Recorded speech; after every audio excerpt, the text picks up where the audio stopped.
Hello students, তো আজকে আমি তোমাদের জন্য জিকে স্পেশাল ক্লাস নিয়ে চলে এসেছি। তো এটি হলো ক্লাস নাম্বার 17। আর এখানে টপ 15 কোশ্চেন রয়েছে। আর এখানে প্রতিটা কোশ্চেনই খুবই ইম্পর্টেন্ট। তার জন্য তোমরা ভিডিওটি প্রথম থেকে সম্পূর্ণ দেখো, তাহলে তোমাদের যে কোনো চাকরি পরীক্ষায় অবশ্যই হেল্প হবে। তো আমি পার্থ পণ্ডিত, আর তোমরা দেখছো তোমাদের প্রিয় চ্যানেল এডুকেশনাল সলিউশন।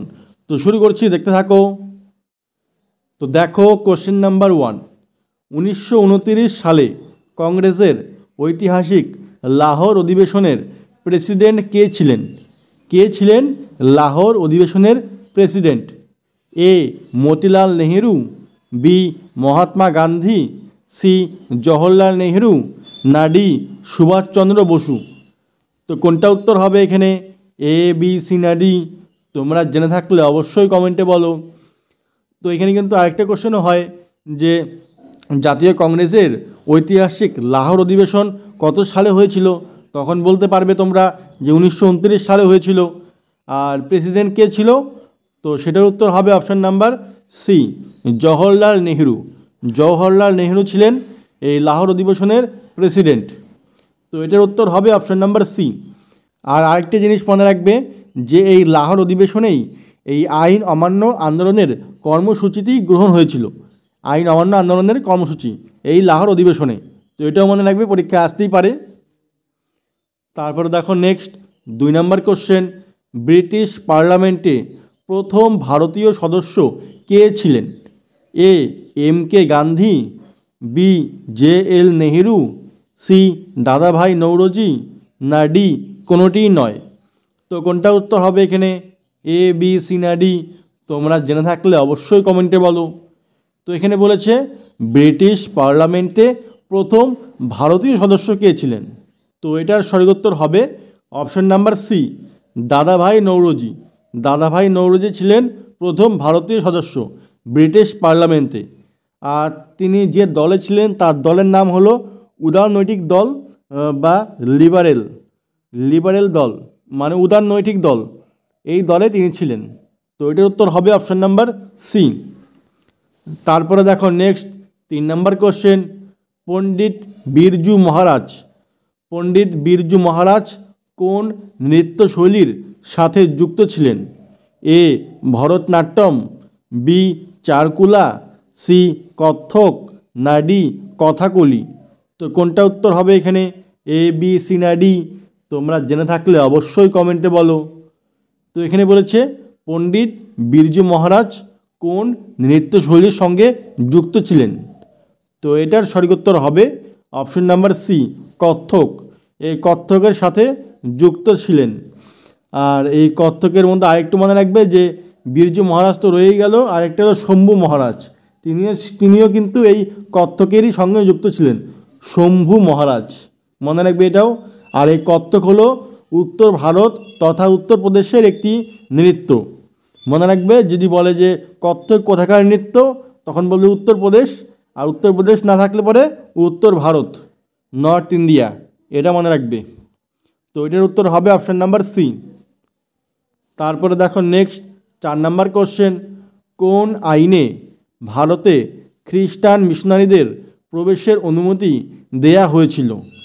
এ Charter Act 1833, B Charles Act 1793, C Charter Act 1813, না ডি পিটস ইন্ডিয়া অ্যাক্ট 1784? তো কোনটা উত্তর হবে এখানে? এ, বি, সি না ডি? তোমরা জেনে থাকলে অবশ্যই কমেন্টে বলো। তো এখানে বলেছে ভারতে খ্রিস্টান মিশনারিদের প্রবেশের অনুমতি দেওয়া হয়েছিল কোন আইনে? তো এটার সঠিক উত্তর হবে option number C, Charter Act 1813 সালে। 1813 সালে যে চার্টার অ্যাক্টটা হয়েছিল তখনই সেই আইনেই এই অনুমতিটা দেওয়া হয়েছিল। তো এটার উত্তর হবে অপশন নাম্বার সি। তারপরে দেখো নেক্সট 5 নম্বর কোশ্চেন। লক্ষণ সেনের সময়ে কোন মুসলিম আক্রমণকারী বাংলা জয় করেছিলেন? কোন মুসলিম আক্রমণকারী বাংলা জয় করেছিলেন এই লক্ষণ সেনের সময়ে? এ কুতুবউদ্দিন আইবক, বি মোহাম্মদ ঘুরি, সি ইলতুৎমিশ, না ডি বখতিয়ার খিলজি? তো কোনটা উত্তর হবে এখানে? এ, বি, সি না ডি? তোমরা জেনে থাকলে অবশ্যই কমেন্টে বলো।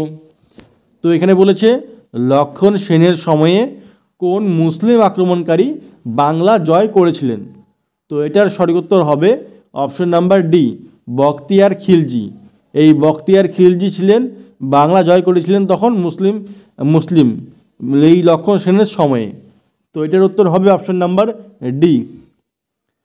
তারপরে দেখো নেক্সট 6 নম্বর কোশ্চেন, নিম্নোক্ত কোন ধর্মীয় সংস্কার আন্দোলন ভারতীয় জাতীয়তাবাদকে প্রভাবিত করেছিল? তো কোন ধর্মীয় সংস্কার আন্দোলন ভারতীয় জাতীয়তাবাদকে প্রভাবিত করেছিল? এ রামকৃষ্ণ মিশন, বি ব্রাহ্ম সমাজ, সি আর্য সমাজ, না ডি উপরের সবকটি? তো কোনটা উত্তর হবে এখানে? এ বি সি না ডি? তোমরা জেনে থাকলে অবশ্যই কমেন্টে বলো। তো এখানে বলেছে ভারতের জাতীয়তাবাদকে প্রভাবিত করেছিল কোন ধর্মীয় সংস্কার আন্দোলন? তো এটার উত্তর হবে অপশন নাম্বার ডি, ওপরের সবকটি। রামকৃষ্ণ মিশন, ব্রাহ্ম সমাজ আর আর্য সমাজ, এই তিনটি, তার মানে উপরের সবকটি হবে এটার উত্তর। তো এটার উত্তর হবে অপশন নাম্বার ডি। তারপরে দেখো নেক্সট 7 নম্বর কোশ্চেন, আর এটি হলো কোশ্চেন নাম্বার ডে, থাম্বনেলে দেওয়া ছিল, তোমরা পারো কিনা দেখো। এখানে বলেছে আকবর দিন ই ইলাহি কবে প্রচার করে? এ 1587 সালে, বি 1575 সালে, সি 1589 সালে, না ডি 1582 সালে? তো কোনটা উত্তর হবে এখানে? এ বি সি না ডি? তোমরা জেনে থাকলে অবশ্যই কমেন্টে বলো। তো এখানে বলেছে দিন ই ইলাহি আকবর কবে প্রচার করে, কত সালে? এখান থেকে আরেকটা কোশ্চেনও আসতে পারে যে দিন ই ইলাহি কে প্রচার করে, তখন কিন্তু হবে উত্তর আকবর। তো কত সালে প্রচার করে? তো এটার উত্তর হবে অপশন নাম্বার ডি, 1582 সালে। 1582 সালে এই আকবর দিন ই ইলাহি প্রচার করে। তো এটার উত্তর হবে অপশন নাম্বার ডি। তো স্টুডেন্টস, তোমরা যারা এখনও ভিডিওটি লাইক আর শেয়ার করোনি, তোমরা তাড়াতাড়ি একটি লাইক আর একটি শেয়ার করে দাও। আর যারা চ্যানেলে নতুন রয়েছো তারা অবশ্যই চ্যানেলটি সাবস্ক্রাইব করে পাশে থাকা বেল বাটনটি অন করে দাও এরকম আরও ভিডিও পাওয়ার জন্য। তারপরে দেখো নেক্সট 8 নম্বর কোশ্চেন, ভারতীয় গণতন্ত্রের পদ্ধতিটি হলো কি? এ রাষ্ট্রপতি প্রধান সরকার, বি দ্বিদলীয় ও সংসদীয়, সি বহুদলীয় ও সংসদীয়, না ডি ওপরের কোনোটিই নয়? তো কোনটা উত্তর হবে এখানে? এ বি সি না ডি? তোমরা জেনে থাকলে অবশ্যই কমেন্টে বলো। তো এখানে বলেছে ভারতীয় গণতন্ত্রের পদ্ধতি হলো কি?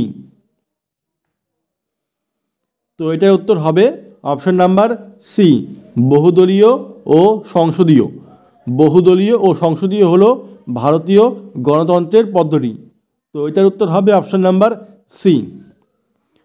তারপরে দেখো নেক্সট 9 নম্বর কোশ্চেন, ভারতে সর্বাধিক তামাক উৎপাদনকারী রাজ্য হলো কোনটি? এ উত্তরপ্রদেশ, বি বিহার, সি তামিলনাড়ু, না ডি অন্ধ্রপ্রদেশ? তো কোনটা উত্তর হবে এখানে? এ বি সি না ডি? তোমরা জেনে থাকলে অবশ্যই কমেন্টে বলো। তো এখানে বলেছে ভারতে সর্বাধিক তামাক উৎপাদনকারী রাজ্য হলো কোনটি? তো এটার সঠিক উত্তর হবে অপশন নাম্বার ডি, অন্ধ্রপ্রদেশ। অন্ধ্রপ্রদেশে সবথেকে বেশি তামাক উৎপাদন হয়।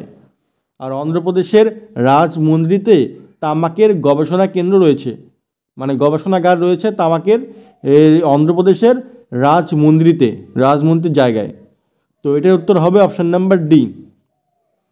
তারপরে দেখো নেক্সট 10 নম্বর কোশ্চেন, নদীর কোন গতিপথে অশ্বক্ষুরাকৃতি হ্রদের সৃষ্টি হয়? তো কোন গতিপথে অশ্বক্ষুরাকৃতি হ্রদের সৃষ্টি হয়?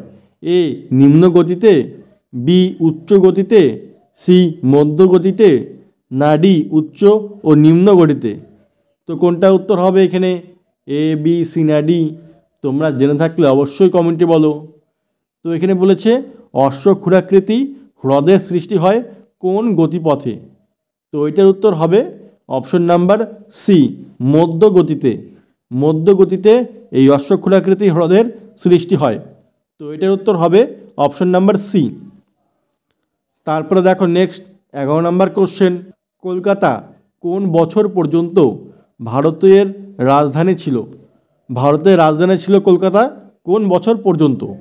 এ 1914 সাল, বি 1905 সাল, সি 1915 সাল, না ডি 1911 সাল। তো কোন সাল পর্যন্ত? এ, বি, সি না ডি? তোমরা জেনে থাকলে অবশ্যই কমেন্টে বলো।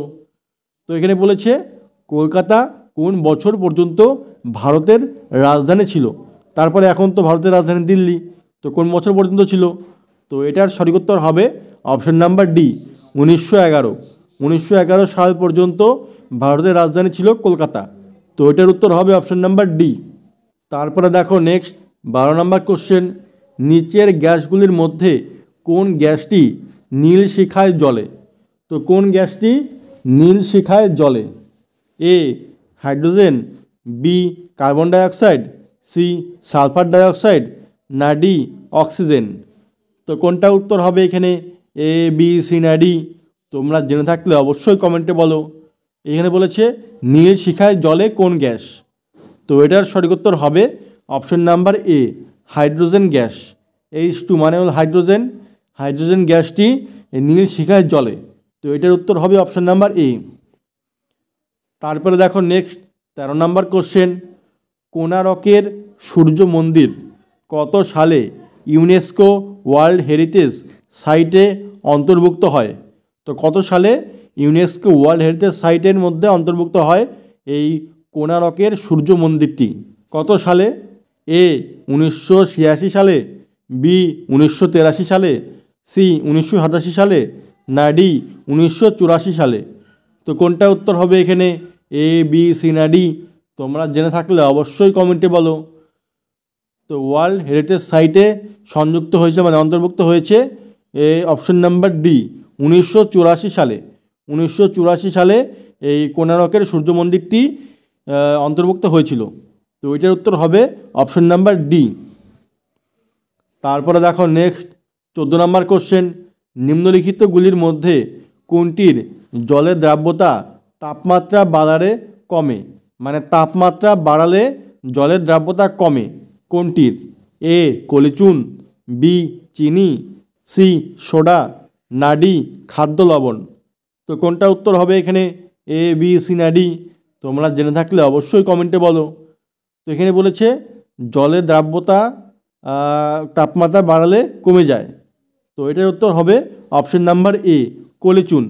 কলিচুনের ক্ষেত্রে এটি দেখা যায় যে তাপমাত্রা বাড়ালে জলের দ্রাব্যতা কমে যায়। তো এটার উত্তর হবে অপশন নাম্বার এ। তারপরে দেখো নেক্সট 15 নম্বর কোশ্চেন, আর আজকে লাস্ট কোশ্চেন এটি, আন্তর্জাতিক সাক্ষরতা দিবস কোন তারিখে পালিত হয়?